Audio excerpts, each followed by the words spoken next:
What's good, y'all? We have another trade this offseason. This one is a 3-team trade. We're going to just jump right into it. It's between the Clippers, the Heat, and the Utah Jazz.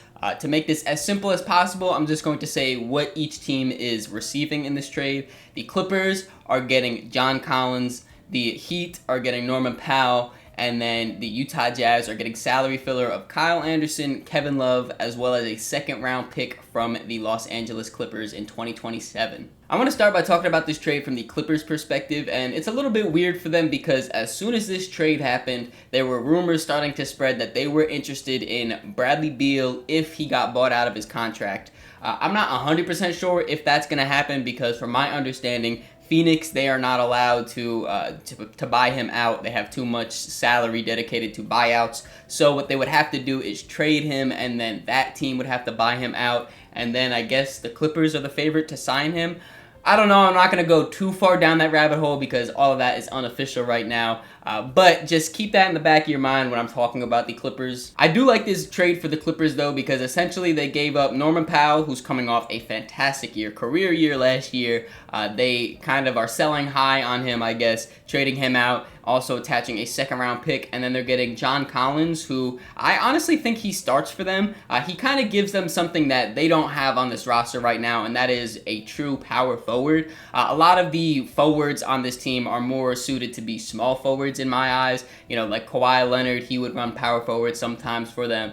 Nick Batum, Derek Jones Jr., Amir Coffey is still unsigned right now. But when he was on this roster, you know, they have a lot more small forwards than power forwards. I know it's kind of positionless now in basketball, but I like the size, the athleticism that John Collins brings them as a true power forward. And I kind of feel like this has potential to be the Clippers' Aaron Gordon trade, if that makes sense.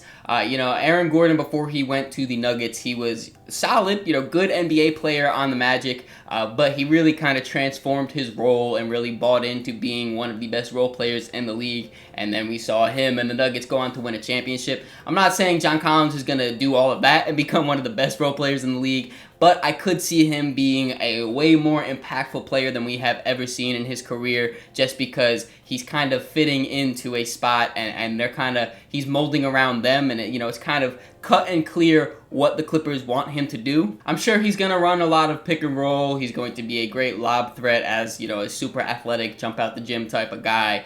You know, also he can kind of create his own shot a little bit too out of the post. You know, so I could expect maybe to see him get some shots like that. But also, I really think that he's going to be their small ball 5 on certain nights, depending on matchups, if they need to downsize. He just adds more of a switchable type of center, because they did sign Brook Lopez, who is almost exclusively a drop big, a rim protecting big. He does that great, so shout out Brook. You know, he can do that. Ask him to switch on the perimeter. Not really much his game. Zubac is a little bit better. He could definitely hold his own more than Brook, but kind of same type of thing. He's more of a rim protector, stay at the basket type of big. So depending on who they're versing, I could definitely see them closing out some nights with John Collins at the 5 just to give them more foot speed there. He's not a lockdown defender by any means, but like I said, with his athleticism, he still has the size. He is a very solid spot, or a solid player to be that small ball 5. If I remember correctly, last year they would have some nights where Nick Batum would be the small ball 5, which, you know, shout out to Nick Batum. I just don't think that he should be your small ball 5 in any variety of lineup.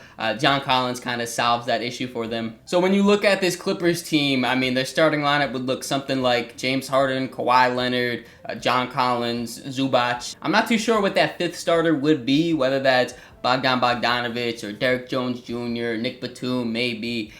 You know, there's a lot of different options that they could put there. All I know is I really like what the Clippers are building so far. Their offseason has been terrific, like I said, with bringing in Brook Lopez, now bringing in John Collins. There are those rumors about Bradley Beal, so they could not be done, but how they're built right now, they look very good. I almost forgot to give a grade on this trade. I'm going to give it a B+, just because I don't think it's anything crazy. It's nothing special, but value-wise, I do like it. They gave up a good player, Norman Powell, in a second-round pick for a good player in John Collins. I just think John Collins fits more of a need than what Norm brought. Now to switch perspectives over to the Miami Heat. In this trade, of course, they are getting Norman Powell while only giving up salary filler. I really like this trade for Miami just strictly off a value perspective. They gave up Kyle Anderson, who had another year on his contract, and then Kevin Love, who was expiring.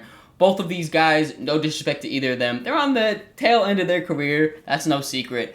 They're not crazy impact players, you know, especially for what they were paid. Kyle Anderson was getting paid almost $10 million a year. Shout out to him for getting his bag, but yeah, that's definitely not worth it. So for them to only give up salary filler and get back a guy like Norman Powell, I was just saying, he's coming off a career year. There was legit buzz for a little bit of last year that he would be maybe an all-star. He didn't end up making it, but he was a near 20-point per game scorer, and he just adds more talent to Miami because right now they definitely need some talent. Not only just talent though, but specifically talent at the guard position. Right now, before Norman Powell got here, they had Tyler Hero, Davion Mitchell, they just re-signed on a new contract. Terry Rozier, you know, even though he has been horrible ever since coming to Miami, they don't have a lot of guards on the roster. And Norman doesn't just help as a perimeter scorer, but he definitely helps as the three-point shooter. They did just lose Duncan Robinson to the Detroit Pistons in free agency, so him coming on here, he's going to be one of their better three-point shooters. I will say, though, I'm not too sure how much I love a backcourt of Norman Powell and Tyler Hero. I feel like they kind of have overlapping skill sets in a way. If anything, I do think that Tyler Hero will be looked at more as the point guard, even though I still see both of them more as true shooting guards, true, you know, score first type of guys. I do like Tyler Hero with the ball in his hands a little bit more and playmaking wise than Norman Powell. Again, though, as both starting, it's not the best situation, but I know Miami was kind of strapped for assets, strapped for money. So to be able to pull off a trade like this and objectively add talent to the roster, I really can't fault them, even if the fit is a little shaky. I don't think that this catapults Miami towards the top of the Eastern Conference. I don't think this makes them a contender or anything. But it is a step in the right direction of adding talent and getting better as a team. So I like that for them. If I was giving it a grade for them, I'd probably also give them a B+, just strictly off value-wise. Again, I can't fault them for adding talent. And last but not least, I do want to talk about this trade from the Utah Jazz perspective. And not only just this trade, but I want to kind of zoom out a little bit and just talk about the Utah Jazz as a whole for a second. Ever since trading Rudy Gobert and Donovan Mitchell, it's no secret the Utah Jazz have been a rebuilding team. For like 2 years, they kind of started off competitive. They really wanted to, you know, be like a fun rebuilding team, and then towards the end, they would pull all of their real NBA players, tank, try to get a high pick, repeat, rinse, repeat, rinse, repeat. It would just go on a cycle like that. Last year was the first year that they fully tried to bottom out and just be pretty bad throughout the entire season. Despite that, though, they still held on to their vets. They didn't want to trade them at the trade deadline. They wanted to hold off a little bit. You know, the value wasn't good enough for Danny Ainge, so he held on to his assets and kind of just waited to see what else was out there. Now we've waited, and we're in the offseason, and it's time for Utah. That they got rid of their veteran guys, or the guys that didn't fit their timeline. That, of course, was Colin Sexton. I don't believe I made a video about his trade. He got traded to the Charlotte Hornets in exchange for Jusuf Nurkic. There was no draft capital. It's just the Jazz got Jusuf Nurkic back for Colin Sexton. Then Jordan Clarkson. He was a guy that was perennial 6th Man of the Year candidate. You know, he really was overtaxed, I think, these last few seasons in Utah. That kind of tanked his value. Was no trade value for him at all. The Utah Jazz had to buy him out, and he signed a veteran minimums contract for the New York Knicks. They got back nothing for Jordan Clarkson. Now, that brings us to this trade where they get rid of John Collins, and in exchange, they get Kevin Love, Kyle Anderson, and a second-round pick.